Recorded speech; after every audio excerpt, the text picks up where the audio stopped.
Our special guest today is an aspiring physician-to-be. He's a med school student, second year. His name is Parth Desai, and he's here joining us in Keystone, which we appreciate. He's a second-year medical student at Mercer University and the CEO of what's called Icd-10 Charts. And he speaks on the evolution of medical coding in America from the roots of ICD coding as a highly beneficial public health and epidemiologic tool to its current role systematically curtailing physician reimbursements and basically changing the course of care. He will analyze years of ICD-10 related misinformation that's been given to public and physicians and the numerous repercussions that may happen. And as we all know in our offices, whenever the insurance company changes anything, that they may withhold your payments for, say, 3 or 4 months and not bat an eye, and you've just given them an interest-free loan and potentially can't pay your staff. So it's certainly a huge issue. But student Dr. Desai comes from a medical family whose father is a physician, so he was kind of brought up in this, and he's going to start telling us in just a moment about Icd-10charts.com, which is a completely free training and implementation tool for those who choose to consider ICD-10. So student Dr. Desai, can you join us, please?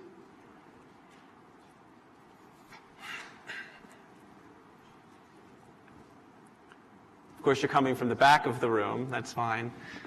You're welcome to sit up front if you'd like. Whew. Thank you. Oh, thank you. And thanks so much for the kind introduction. All right. Something wicked walks this way. Sounds dark, doesn't it? All right. So today I'm going to talk about the purpose of ICD-10 in America, according to the CMS, and the real purpose of ICD-10 in America. Then I'm going to talk about ICD-10 charts, which is the final solution for all of your ICD-10 training and implementation needs. And then finally, I'm going to talk about the next great revolution in healthcare IT and how you can be a part of it. And I'm really happy to be here today. First of all, special thanks to Dr. Strickland and Dr. Cravioto and everyone else working behind the scenes for putting this hugely important conference together. Also, thanks to the Physicians Foundation, specifically Dr. Walker Ray, who was the first person in this organization to really believe in me, Tim Norbeck, whose positivity has been incredible every step of the way, and I encourage everyone to tune in for his talk later at the conference, and William Mann, who has also helped immensely. You've all been incredible. And also, special thanks to airplanes for getting me here, because I actually thought that I wasn't going to make it today. I made it. I actually flew here straight from Kathmandu, Nepal late last night after 2 flight cancellations, a couple missed flights and rebookings, sleeping overnight at an airport in China, which was awful, and layovers just every step of the way. So finally, I'm just really happy to be here. So the reason I was in Kathmandu is I'm sure all of you heard about the 2 devastating earthquakes that hit Nepal a few months ago, which were 2 of the worst natural disasters in the history of that poor country. Well, after the earthquake, I made the decision to give 100% of all the money donated to my company to go help rebuild Nepal. So for the past 2 weeks, my girlfriend Rochelle, who is also a medical student, and I have been in Nepal working in a community hospital and making sure that all the money we send for my company will be to go help disaster relief for the people really in need. But what does any of this have to do with ICD-10? Well, because while I was in Nepal, I actually learned something that even I didn't know about ICD-10. ICD-10 is also used in Nepal. For epidemiologic purposes, that is. In fact, ICD-10 is also used in over 200 countries in the world, worldwide for public health purposes, including UK, which adopted it in 95, the Nordic countries, which adopted it between 94 to 97, France, which got it in 97, Australia in 1998, Belgium in 1999, Germany in the year 200, no, I should say 2000. No, they're really quite ahead of the curve. They've had it for a while. And then Canada, which got it in 2001.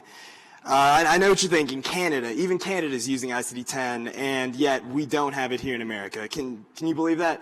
That's preposterous, right? No, actually, it's not. And I know the thing that the CMS is trying to make everyone think is that we're really so far ahead of everybody because everyone else has ICD-10 and we don't. But let me tell you why that's not true. First of all, out of these 200 countries, only 4 others besides America use ICD-10 for reimbursement purposes in a multi-payer system. The rest use it either purely for public health or have single-payer systems. And most importantly, the ICD-10 system used in America is not the one that is used in any of these other countries. In fact, there is no country in the world that uses the ICD-10 CM system that we are using. The various ICD-10 coding systems in the other countries of the world have only around 16,000 ICD-10 codes. Our system here in America has 68,000 codes, the most number of any country in the world. So in other words, the ICD-10 system used in most of the world is closer to our ICD-9 system, and the ICD-10 system used in America is so unnecessarily convoluted that you can't even compare it to anywhere else in the world. And that's not to say that ICD-9 is good. It was most certainly time for a new system to replace ICD-9. ICD-9 is outdated, inefficient, inaccurate, and has really no place in the American healthcare system. It was certainly time for a change, but the question is the ICD-10 CM with its 68,000 codes the right change? But no, don't get me wrong. I'm sure these 68,000 codes could come in handy. For example, think about all those times that one of your patients got injured because their water skis caught on fire.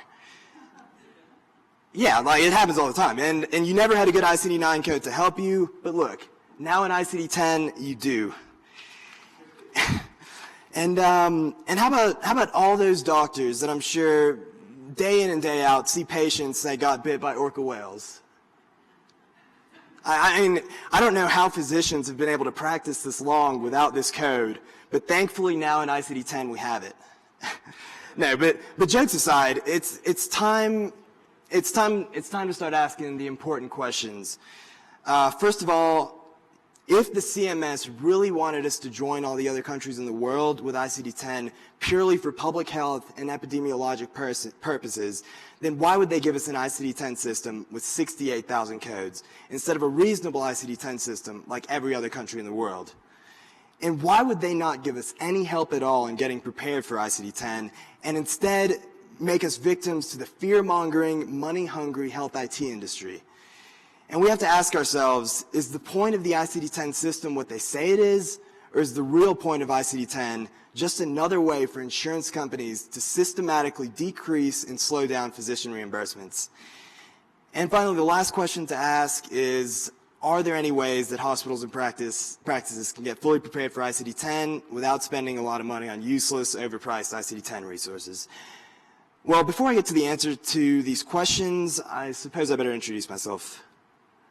My name is Parth Desai. I'm a second-year medical student at Mercer University and the founder of ICD-10 charts. I started developing healthcare IT and medical devices when I was about 10 years old. You see, my dad's an internal medicine doctor with a small private practice in Georgia, and my mom's been managing his practice for the last 20 years. I remember when I was little, I used to love tinkering with new inventions, ones that would help my parents run their practice better, and ones that would help my dad treat his patients better. It's always been sort of a hobby of mine. But my dad never pushed me to go into medicine. In fact, since I was a boy, my dad made sure that my older brother, who's almost a physician himself, and I knew how great of a responsibility it is to become a physician. And he made sure we knew that if we chose this path, we would be dedicating our lives to something so much bigger than ourselves. We'd be dedicating our lives to the service of others. The greatest lesson my dad ever taught us was that all the money in the world can't buy you the fulfillment that you get from a life lived for others. And this is a lesson that I never forgot and what would eventually become the driving force behind all of my work.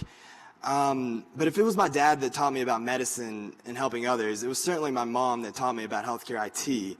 And more importantly, it was my mom that taught me that I could build anything if I set my mind to it. My mom made me start helping out in the office when I was 10 years old. When I was 14, she taught me the ins and outs of ICD-9 and the world of medical billing and coding. And a few years later, I helped my mom and dad transition their medical records to EHR and learn the IT skills necessary to build an EHR of my own. Well, that's enough about me. Let's get back to ICD-10. And I think the best place to begin is the beginning. So for those of you that don't know, the World Health Organization is the organization that originally developed the true version of ICD-10 for the world to use. The ICD-10 CM, on the other hand, the one that we use in America, was developed by the CMS as an expansion of the true ICD-10 system. I guess they thought the original wasn't good enough. So the purposes and uses of ICD-10 according to the World Health Organization. So the World Health Organization says that the ICD is the foundation for the identification of health records and trends, of health trends and statistics globally. It's also great for easy storage, retrieval, and analysis of health information for evidence-based decision-making, sharing and comparing health information between hospitals, regions, settings, and countries, and data comparison in the same location across different time periods. So in other words, it was developed to be used for public health and epidemiology. The rest of this paragraph just further elaborates on this point, but the most important thing to note is there is absolutely no mention of physician reimbursements or measuring the quality of care in this list of purposes. And that's because ICD-10 was never created for physician reimbursements. And I mean, why would it be? It doesn't make any sense for physician reimbursements. ICD-10 in its true form is an incredible public health and epidemiologic tool, but it has no bearing on the level or quality of medical care a physician is providing. And it doesn't have any business deciding when or how a doctor should get paid. There could be terrible doctors, and there are, who are great at ICD-10 coding that get 100% of their reimbursements. And on the other end of the spectrum, there are truly amazing physicians who provide the best possible medical care for their patients every single day who are not getting paid because their practice is not as proficient with ICD-10 coding. And I know for sure the World Health Organization didn't create ICD-9 or ICD-10 so that if a hardworking physician made a tiny clerical error in their diagnosis reporting, like putting a decimal in the wrong spot, some insurance worker for the CMS or some other insurance corporation sitting behind a computer could decide that this doctor doesn't deserve to get paid. So thankfully, as of about 3 weeks ago, the CMS has instituted a sort of grace period of 1 year in which physicians will still be paid even if they accidentally do not report the correct ICD-10 codes. And let me tell you, this was a huge win for physicians everywhere. It means you essentially have an extra year not to worry too much about ICD-10 because at this point, your EMR's one-to-one conversions, which I want everyone to remember that your EMR's one-to-one conversions will not be accepted after the grace period is over without you actually using increased specificity. But for now, your EMR's one-to-one conversions will evidently be accepted during this grace period. But you're not going to see me praising the CMS for finally 2 months before implementation deciding not to be completely tyrannical in their decision-making towards physicians. Based on the Physicians Foundation survey, biennial survey in 2014, which is one of the largest physician surveys in the country, 75% of physicians have been heavily against the current rules for ICD-10 for 2 years now, stating it is both unnecessarily specific and a major administrative challenge. So the deeper question really is, why is it that politicians in Washington that have never in their lives provided any sort of medical care to a sick patient being allowed to make the decisions for how doctors practice medicine? But I guess that's why we're all here in Keystone, right? So now to move on to the healthcare IT side of ICD-10, because when you observe this industry as closely as I have for the past several years, it's going to make you very angry. In fact, it made me angry enough to start a company to change this industry. I know everyone has heard the rhetoric that ICD-10 is going to be the end of the world, like the next Y2K, or like a big meteor coming straight for the earth that's going to keep doctors from getting paid. And that's what they're saying. A lot of doctors are going to have to close up their practices and go get jobs as plumbers or something like that. And yeah, that's what they're saying about ICD-10. It's going to be the worst. And we should all expect to spend a couple of $1,000s each on ICD-10 implementation. Well, listen to me very carefully. These are all big fat lies meant to scare you into spending the big bucks. The CMS and the insurance companies have teamed up with healthcare IT once again to create a billion-dollar industry from absolutely nothing, just like they did with meaningful use in the EMR industry. They've passed this legislation to allow healthcare IT to once again continue to feed off the hard work of the good doctors in America. These companies have been fear-mongering Icd-10 in order to sell their expensive Icd-10 implementation and training solutions. They've been selling the solution to a problem that they themselves created, but we're not going to be scared anymore. And I'm here to tell you that everything is going to be okay. After multiple Icd-10 delays in the last 5 years, which actually had the net effect of hindering Icd-10 readiness in our country, finally this October, Icd-10 is inevitably coming. And I want everyone here to know that it is not going to be the end of the world. And more importantly, you don't have to pay thousands of dollars for an expensive Icd-10 solution, or take out loans on your practice just to stay afloat. Because my company, Icd-10 Charts, has developed a set of innovative online resources that are simple for anyone to use and have been rated the best in Icd-10 implementation. And they're all completely free. So to give you a little background, I started this company 2 years ago with the help of my close friend and former college roommate, Will Pattis. My mom had asked me to help her and my dad get their office ready for Icd-10 because they were getting really concerned about it. And their EMR was supposed to be helping, but to date their EMR had done nothing. So I searched the market to find out how to get their practice prepared, and basically everything I found was either just way too expensive, including places like the American Association of Professional Coders and AHIMA, just absurdly expensive just to get their small practice ready. So I started this endeavor, and after a couple years of constantly working at it on a shoestring budget and too many sleepless nights to count, we finally created Icd-10 Charts.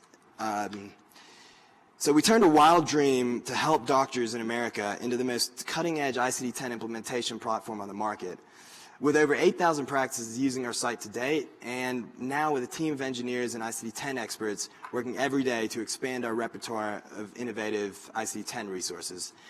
The point of the whole project was for it to be user-friendly enough for anyone with any level of computer skill to use, and for the entire implementation process to be custom-tailored for each user's specific practice and specialty. So no matter what kind of physician or coder it is, they will have a personalized Icd-10 implementation plan just for them. So enough talking. I think I'm going to take an opportunity to demonstrate Icd-10 Charts, and maybe anyone tuning in today will be able to use this to help their practice. So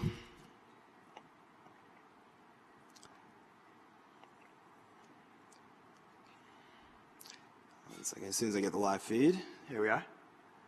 Okay. We are here on Icd-10charts.com. And so what we have here is a quick informational video for anyone that sort of needs help going through the software. They can watch this. But for us, let's just go ahead and get started. So first, we're going to get to step one. All you do is press begin, and you're here. And basically, all you have to do from the beginning is convert all of your Icd-9 codes. So you can either copy and paste your codes or type them up, but either way, just get your codes in here. So for us, let's pretend we're a cardiology practice, and we're going to copy and paste all of our codes, which I just did then. So I just copy and pasted roughly 500 codes, but this software actually works for up to 10,000. So you can legitimately put almost as many codes as you want. So then we're going to click continue, and what we have here is a full list of your Icd-10 conversions that you will need for your practice. So this is essentially every code that if you went through the process of step one and put in your Icd-9 codes, now you have all of your Icd-10 codes in one spot. And what we have here is we have it color-coded to make it even easier to follow what you need to do. So the red codes are going to be one-to-one conversions. So if you have a red code, you know you don't have any more specificity you need to do, and for the red Icd-9 code, you can just put the blue Icd-10 code and you're done. For the blue Icd-9 codes, what you're going to have to do is decide, okay, which one of these respective Icd-10 codes am I going to need to use? And fortunately, with the grace period this year, if you accidentally do the incorrect code, you're still going to get paid for it, but next year you're not. And this is where the EMR companies don't actually help you. They're going to help you with a one-to-one conversion, but there's few of them that are actually giving you your full range. So this is just one of the things you can do here. You can also delete codes from your chart at any time. You can add new ones by searching by the the ICD-10 code, the description, or the ICD-9 codes. We also have all the ICD-10 PCS codes. So for hospitals that need help with their procedural coding system, they can look for all the ICD-10 PCS codes and similarly add them to their chart. You can also, the other cool thing you can do is a lot of times one of the issues with the ICD-10 codes in their original state is that the description is too long and it's not the description that you might use in your practice. So all you have to do is edit your code and you can sort of just change it to whatever the terminology that the physician in your practice uses, and that way the coders are going to know what they need to type, or what they need to code rather. So that's another feature of the site. You can also at any time bulk convert, so any number of ICD-9, ICD-10, or descriptions that you want to add, you can go ahead and click here and do that as well. And last thing you can do for the step 2 that I'm going to cover, there's actually quite a few things you can do here, but the last thing I'm going to cover is combination coder, where if you press this button, it's going to open up a new window that gives you a list of your of all the combination codes in ICD-10. So all you have to do is click this button. Oh, I'm not connected to the internet right now, so. Well, so anyway, that's the combination coder. Anyway, for step 3, then you could click next, and you can integrate these codes into your practice. So the way you do that, you can either you press print, and you can print your list of conversions to have at any time. So you can print as many copies of it. You can do it in black and white. You can also change it to color, which is useful as well if you have a color printer. And let's see. All right. So the other thing that you can do from step 3, which is ways to integrate it into your practice, you can export your entire chart to Excel. So a lot of EMRs actually let you integrate this Excel file, which is going to be a simple 3-column Excel sheet, straight into your practice. You can share it to your colleagues by email. Coming soon, you'll be able to share it on Facebook and export to PDF, and you can save an unlimited number of your charts at any time. So if you just click save, the only thing is you have to log in. So to log in, you can just create a free account, which all that requires is your email. We don't require anything else from you, just an email address. And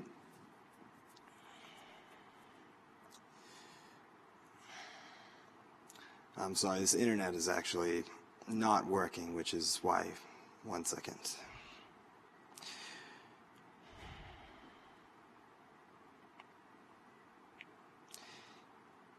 Okay, if the internet here was working, then you'd be able to log in and save an unlimited number of charts. And I welcome anyone to try this at home.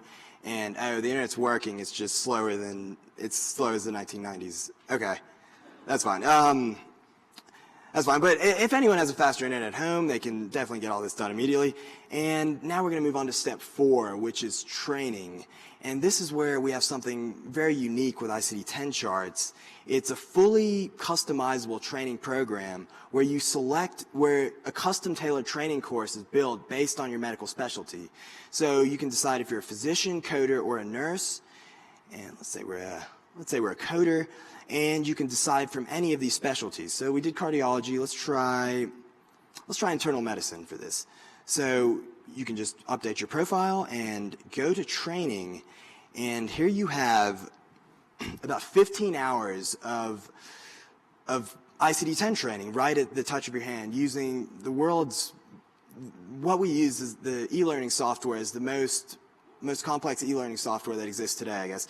And so the stages are going to be there's going to be 6 stages of ICD-10 specific knowledge, as well as 21 chapters actually, of ICD-10 body system related knowledge. So let's try clicking one of the stages now. And the stages are actually professionally narrated. So for any of the stages, you can just sit back and relax, and the information is going to be read to you.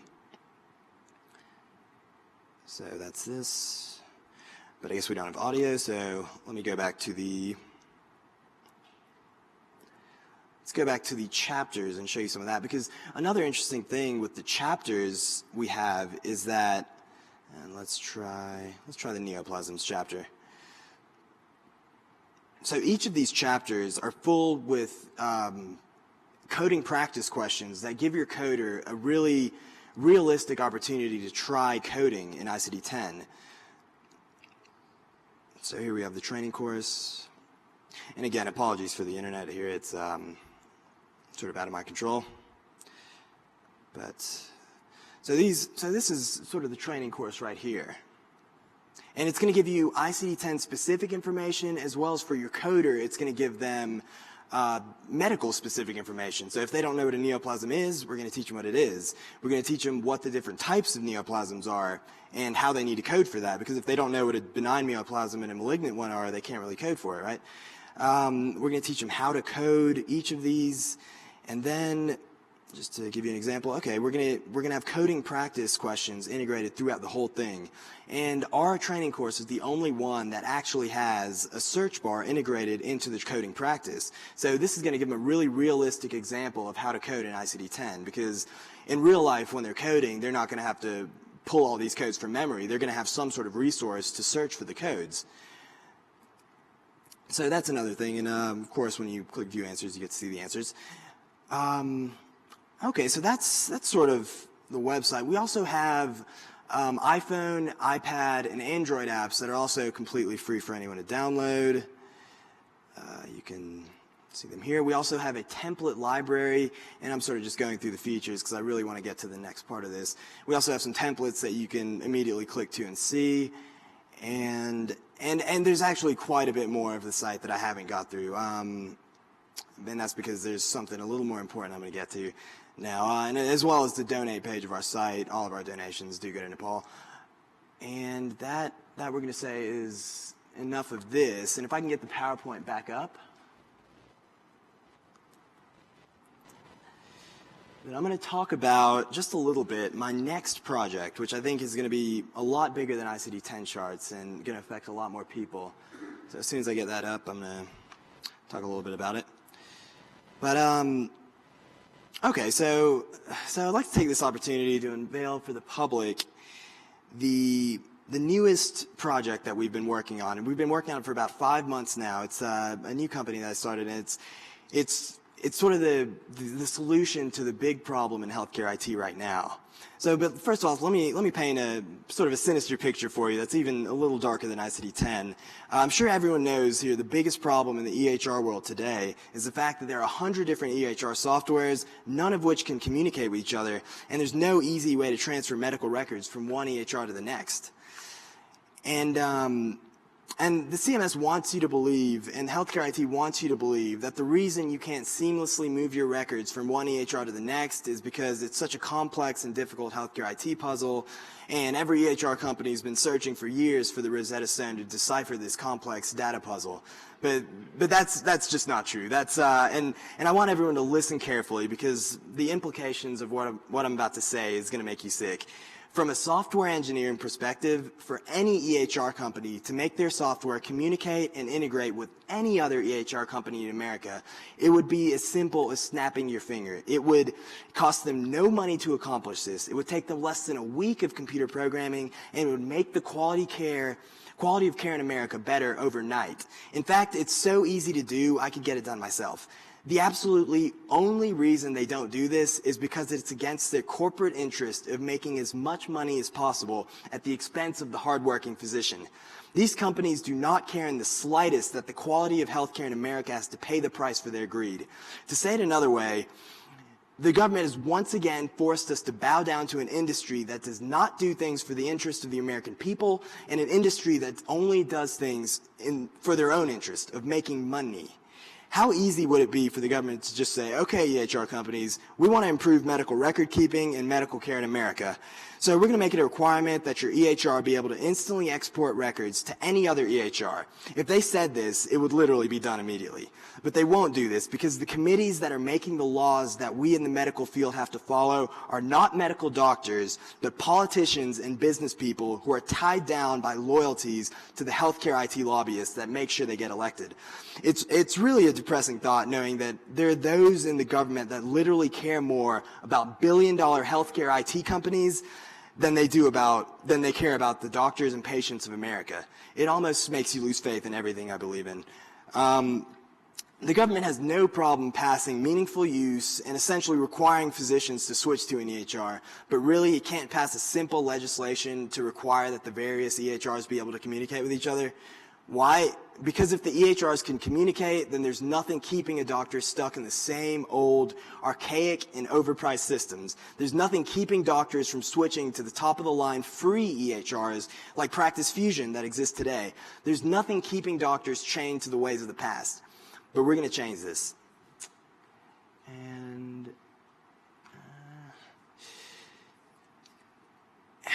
And my new company, EMR United, is starting a revolution in the EHR industry. We're providing fully encrypted and seamless transfer of records from one EHR to the next. We have the best online encryption and security protocol in the industry, and we're using state-of-the-art cloud-based network architecture, which most importantly uses an 80-20 principle, which hasn't been used by healthcare IT companies that have tried to do this in the past. Our fundamental principle is that there's less than 20% of the total EHR software companies that constitute over 80% of the physicians and patient records in America. And these are the big EHR companies. And so we're going to focus on these high-yield EHR integrations first to include the vast majority of patients in America. And I mean, we're this industry's worst nightmare because I have no interest in making money like they do. My interest is progress. My interest is to protect the welfare of my own. My dad's a physician, my brother and my girlfriend will soon be physicians, and one day I'll be a physician. And my interest is every single physician in this room. And more importantly, my interest is the patients that we live our lives to protect. But don't get me wrong, I love technology more than anyone. I think healthcare technology is the way of the future, and I think it's going to improve medical care for patients and physicians alike. But not if it stays like this. Not when the companies leading this industry are acting solely in the interest of making money and not in the interest of the people. I see a day in healthcare IT when innovations are provided to us for free because these aren't useless technological innovations. These are the most important kinds of innovations, the kind that make it easier for physicians to do the thing that we do best, help other people in need. So I ask everyone here to join me in this revolution, and I promise together we'll make a better world for our children. Thank you.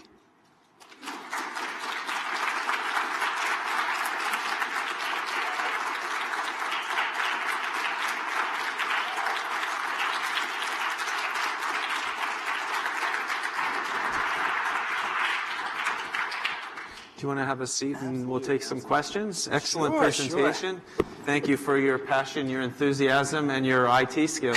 Thanks so much. Sure, absolutely. Yeah, we have all been led to believe that, one EHR speaks French and another Italian, and then there's the German one, and then the Chinese one, but you're making the assertion from the IT standpoint that it's not that hard to get them to talk. Oh, not only is it not that hard, it's almost the easiest thing. If all you have to do is essentially create a central platform, and especially if it's required by law, and say, okay, EHRs, if you all go to this platform, and then the other EHRs can then pull from this platform, it's done. It could have been done 10 years ago. It should have been done 10 years ago, but it wasn't because... Well, the words we keep getting is from the government that I keep hearing are that the Holy Grail, that nobody has found it yet, and that it's chasing windmills. Oh yeah, it's the Rosetta Stone is what they're saying. It's the hardest thing that you can imagine, but in reality, it's not. That's really just the sick part about it is it's not hard at all to put together. And the lies that they keep constantly telling us that it is hard to put together. And it doesn't make sense. Like, when meaningful use first came about, what should have happened, the first thing that should have happened is the requirement that EHRs have to communicate. And it would have been easy. It would have been done immediately. And the fact that it wasn't done like this was purely because of a capitalistic interest in this billion-dollar industry. It wasn't, and what's sad is we're not in an industry where we're out to make money. We're in an industry where we're out to help people. So why is it that these other people that aren't doctors are making the decisions for us?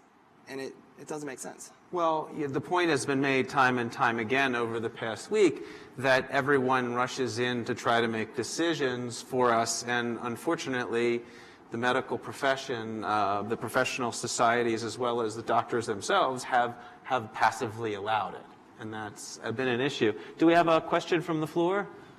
By all means, announce yourself and then your question. Mike Karuchak, and like you, I've got a passion for the IT thing. I think it's probably the understatement of the decade to say that you're wise beyond your years, and it restores, I think, some faith to see folks like you coming up in the ranks, which are ultimately going to be the doctors that are going to be taking care of us in our old age. And some of the conversations we've had about, gosh, who's going to be around. And we see you, I know, I think I can safely speak for folks here and say it's a relief and it's an inspiration, and that's terrific. I think you've got it pegged exactly right in terms of the unhealthy milieu between government and the health IT space. I think everything that you said is exactly correct. The only two minor points I would disagree on is that I don't think interoperability is the single biggest problem. I think the single biggest problem is usability within the individual application, and interoperability might be number 2 or number 3, but I don't think it's number 1. It's easy for politicians to talk about, and it's easy for lay folks to kind of get their arms around it because it's easy to understand. But I think that what you're creating there with your new product is terrific. My only question to you is, why stop there? Build the EMR. And, if you can do the EMR as well as you've done everything else, we'll be lining up around the block to buy it just like we did with iPhones. So why stop there? You did make a link that there is one out there, Practice Fusion, that's actually free to physicians and patients to use, and there's no charge for any of the services. And it's basically got the funding model that you look at, commercial announcements on it and things. Right. And first of all, thank you so much, Doctor. I really appreciate you. That was very nice. And I do agree with you as far as usability. The reason my generation doesn't really think like that is because it's really easy for us to use any of the most complex EMRs that do exist. But then when I talk to my dad, who can't really, one of my greatest accomplishments a couple years ago was teaching Dad how to check his email. So, and I agree with you. For a lot of people, it is really hard to use the EMR. So, and one of the I guess the biggest thing that sort of kept us from moving to the EMR field itself is because to have an EMR field, to build an EMR, you need more than software prowess. You need $1 million marketing budget, which I don't have. You need a team of people, and most of all, you need time, which I'm in medical school, so most of my time goes to studying. So. But thanks again so much, and I'd love to talk to you a little later. And we have another 2 questions. Hi there. I just want to, I just also applaud this demonstration of what the entrepreneurial spirit is all about, identifying a need and not just talking about a solution, but creating one. So thank you. And I'm actually interested in sort of the personal insight into can you tell us the story of kind of when you saw this opportunity, how the idea came into being, and what did it take to actually bring it into reality? Okay, so I started out, I was taking a year off after I graduated from the University of Georgia a little early, so I had some time before medical school. So I did some traveling and went to Africa. And my mom actually got carpal tunnel syndrome. My mom's really the backbone of my dad's office. She really holds everything together. And with her not being able to use her hands, that really put a strain on everything that required a computer. So I sort of went in there and helped my mom manage the office, and she was telling me, okay, Icd-10's coming, and we really need some help, because at that point my mom was reading all of the articles and everything saying that their office was going to be in trouble with Icd-10. So that's really what started me off, just knowing that I had to do something first and foremost to help my dad's office. And then once I did that, I realized, okay, now that it's here, I might as well give it to everyone else. There's no reason for me to hoard this solution that I have. And then really what we had originally was a really rough form of what we have now. It essentially did the bulk conversion, but really difficult to use for someone that doesn't really know computers. So really the big step, and this is where this is where my old roommate, Will Pattis, comes in. He's a really great with design and stuff like that. So we made what we had originally into something that could be used by everybody. And that's really how ICD-10 charts came about. Thank you. And in our last 2 minutes, we have Twila Brace, who spoke to our group not a short while ago. Go ahead. Well, thank you for your enthusiasm and for what I'm sure a lot of people will be happy about with the ICD-10. I have a concern about the EHR, and I know why you would like to have them connected, but I am often in conversation with the government who would also like to have them connected. And I don't know if you heard my presentation about HIPAA and the fact that HIPAA actually opened up the record and patient consent was stripped away. And the government would like to use this, as well as health plans, to do profiling of patients and doctors and have the lifelong history. So 2 things. One, I'm wondering how you would plan in that EHR structure to make sure that the patient can control what happens to the data, no matter that we have HIPAA that says they don't have any control. And then the second thing is there are really, so right now, dangers of the EHR, like the patient who got 38 and a half times the amount of an antibiotic, or the fact that Joint Commission has put out a report talking about the dangers in the IT. So I'm all for a system that is actually usable, confidential, and really helps patient care. But I know what it's set up to be right now. Yeah, real quick, because I only have 30 seconds. I completely agree with you about HIPAA. That new legislation that was passed is wrong. It shouldn't be there. And I really am appalled that the government would say, okay, we're going to make all of your patient records for your life open. And that's almost disgusting. But what we're going to do, we have a security protocol that is the leading in our industry. We have, well, my partner, he was also my partner with ICD-10, not Will Pattis, another one that he made several $1 million in creating the single leading encryption protocol on the net today, which is, I don't know if anyone's heard of Bitcoin, but you may have heard some different things, but as far as a technological advancement that makes sure that your information is secure, it's the leading. It was created by just Harvard and the world's best encryptors. And what we're going to do with EMR United is use the same open source protocol to keep all of everyone's patient data completely safe. And this isn't just hackers or someone else that could try to potentially take it. This is from HIPAA, which is saying it's okay for us to release our records. We're going to make sure that everything's completely secure.